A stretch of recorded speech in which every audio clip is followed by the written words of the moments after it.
দোস্ত বিজনেস করতে চেয়েছি, কিন্তু কি বিজনেস করবো কিছুই বুঝতেছি না। আমার কাছে বেশি টাকা পয়সা নাই যে আমি বড় ধরনের বিজনেস করব। এমন কিছু আইডিয়াতে যেটা ছোটর মধ্যে করা যায়। ছোটর মধ্যে আইডিয়া? তোকে আমি বেস্ট অপশন দেখাচ্ছি। আরে দোস্ত, তোরা কি আকাশ থেকে পড়লি নাকি খেজুর গাছ থেকে পড়লি? এখানে নাকি নতুনদের জন্য রয়েছে বিজনেস করার সুবিধা।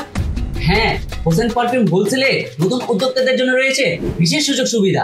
আর আমাদের সাথে অল্প টাকার মাধ্যমে বিজনেস চালিয়ে যেতে পারবেন। পারফিউম ব্যবসার জন্য আমাদের কাছে পাওয়া যাবে প্রয়োজনীয় সবকিছু, যেমন ইম্পোর্টেড পারফিউম অয়েল, বোতল ও প্যাকেজিং সহ পারফিউম রিলেটেড সকল ধরনের জিনিস। আর হোসেন পারফিউম হোলসেল আপনাদেরকে দিবে পুরোপুরি গাইডলাইন। আমাদের সাথে বিজনেস করার মাধ্যমে আপনারা পাবেন সম্পূর্ণ সহযোগিতা। তাই আমাদের সকল আপডেট পেতে হোসেন পারফিউম হোলসেলের সাথে সংযুক্ত থাকুন। এর চেয়ে বেস্ট অপশন আর কি হতে পারে? আর তোকে যে আমি এখানে নিয়ে আসলাম, আমাকে কমিশন দে। কমিশন মানে? তুই কি দালাল নাকি? দালাল মানে? আমি ব্রোকার, রেসপেক্ট দিয়ে কথা কও। আবে দালাল আর ব্রোকার একই, খালি ইংলিশ আর বাংলার খেলা।